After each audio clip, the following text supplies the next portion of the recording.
You're eating well, you're exercising, you've even cut back on your sugary snacks, but somehow the weight still keeps creeping up, especially around the belly area. Sounds familiar? Yes. Welcome to menopause. Let's talk about it. Menopause can make weight loss seem impossible. In this video, I will break down why belly fatigue and slow metabolism happens during menopause, including the role of estrogen, progesterone, testosterone, and cortisol. Hello, everyone, and welcome back to my YouTube channel, Becoming the Best Me. My name is Beverly, but you can call me B or you can call me Bev. I'm a 58-year-old woman, and I've been on a GLP-1 journey since January 26th of 2024. That's about 22 months.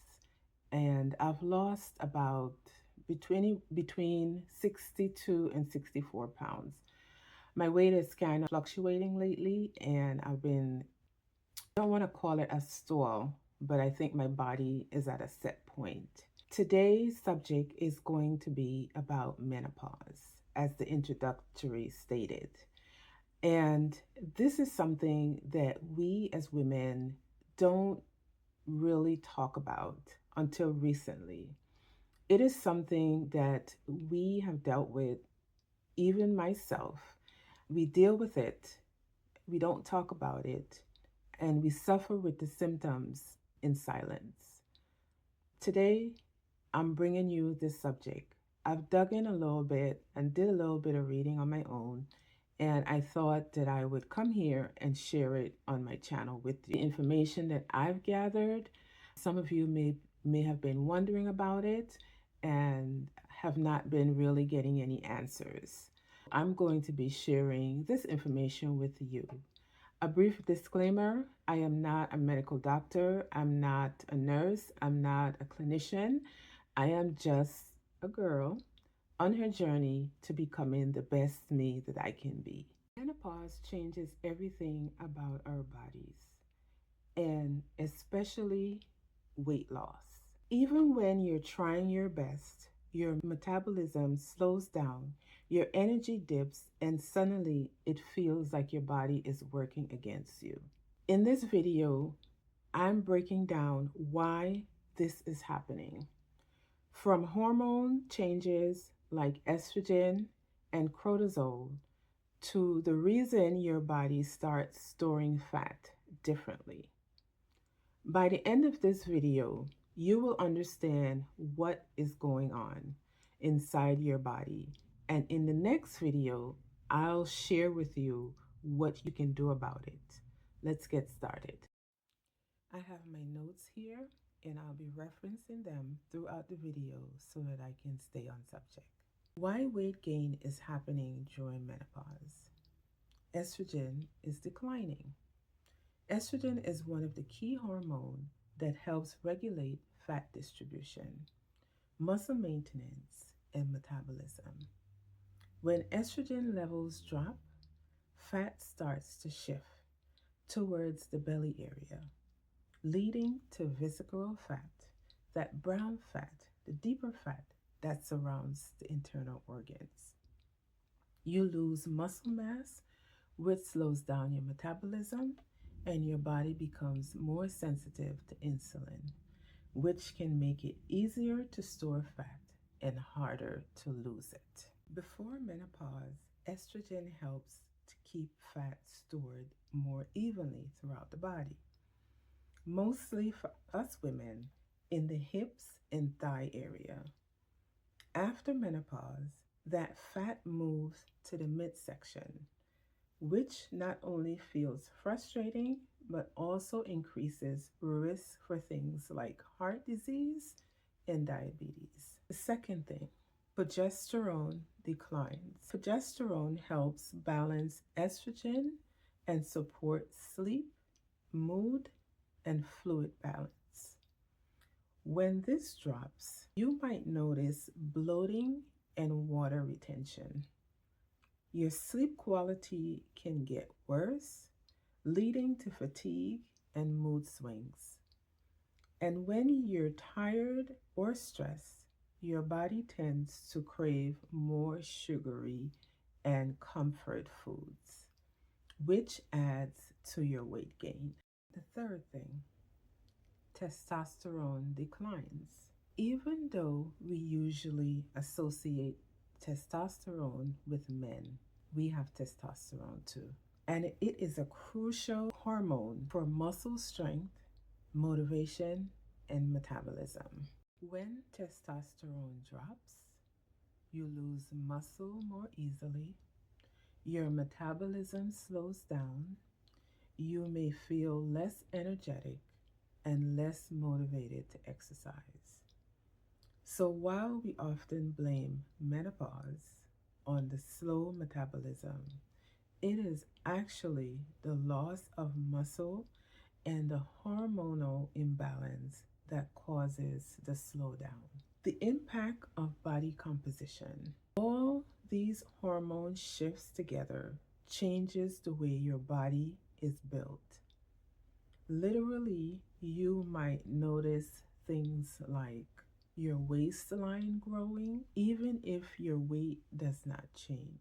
Your muscle tone isn't what it used to be. You burn fewer calories doing the same exercises that you have done.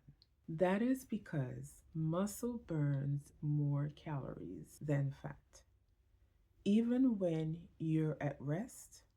So when we lose muscle, we lose our metabolic engine.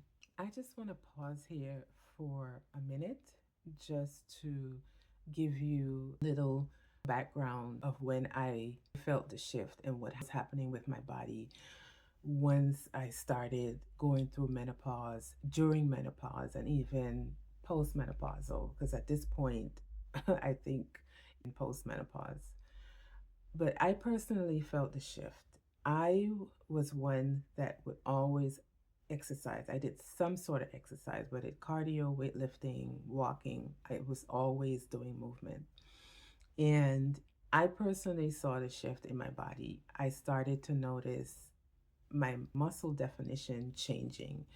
I got the saggy arms, the saggy legs, and even in my breasts, even though my breasts were still full, I started to notice sagginess there. And I was even diagnosed with fibromyalgia. My joint pain was at a level where it was so intense, and that was due in part that I was losing the muscle mass, muscle tone in my legs, which your muscles also helps to support your joints. It was a great shift going on in my body. Mood swings, the sleepless nights, the hot cold, the bursting out in sweat and being cold at the same time, fogginess, and would read things at work and just sit there and stare at my computer screen and not know what I read, cognitive things. You know, again, we as women, if you know, you know. And even your doctors, I don't know if they don't know or they choose not to inform you, but I feel like they're not helpful. And I'm going to be very careful what I say here because I don't want to down any medical professional. Everyone is the same, and I don't want to put everyone in the same category. But I just feel like up until now, there haven't been a lot of information privy to women to really know and understand what is happening in their bodies. We have to, like I said, we suffer in silence. And until now, it's being talked about more. I didn't even know that October, besides being Breast Cancer Awareness Month, it is also Menopause Awareness Month. I didn't know that until recently. So now a lot of information is talking about, and it covers have come off and more information is out there for us women. And like I said, most doctors, all they want to do is write you a prescription. My doctor she asked me if I wanted estrogen replacement. And I told her, no, I don't want that. That comes with a whole list of other issues that I'm not going to discuss here. and I just fought through it. I sought out natural remedies and sought to become healthier, more aware of my body. Let's get back to the subject. So let's talk about cortisol. The role of cortisol, your stress hormone. Because this one is so sneaky, cortisol is your stress hormone. It helps your body handle challenges.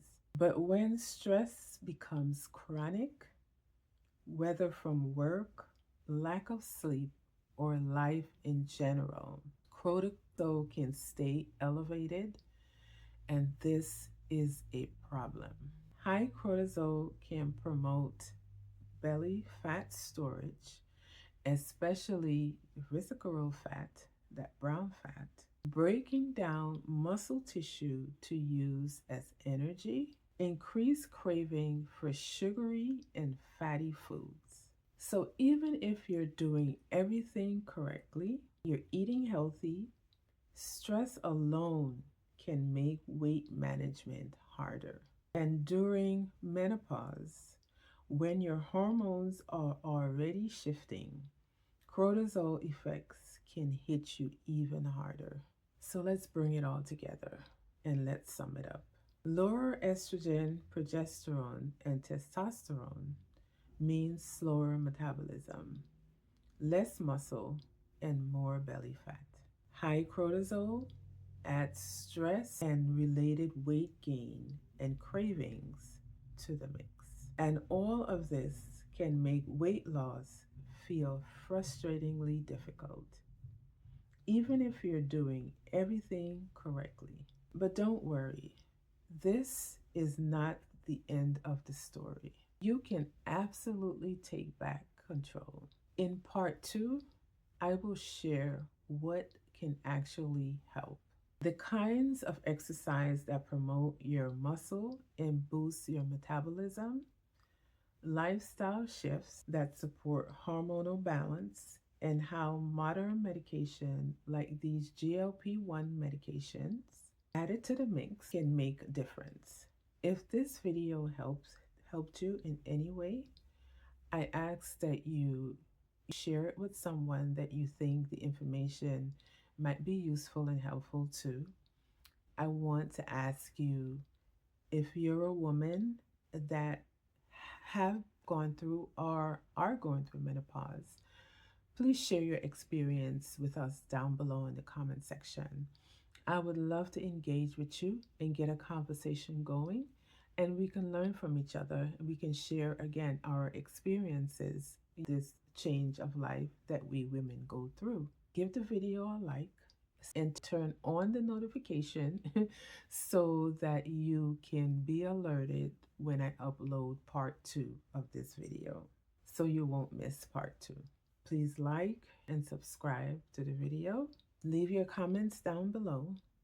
I'd love to engage with you. And thanks for watching. And as I always end my videos, remember, take time for life's simple pleasures and share a smile. Be good to yourself.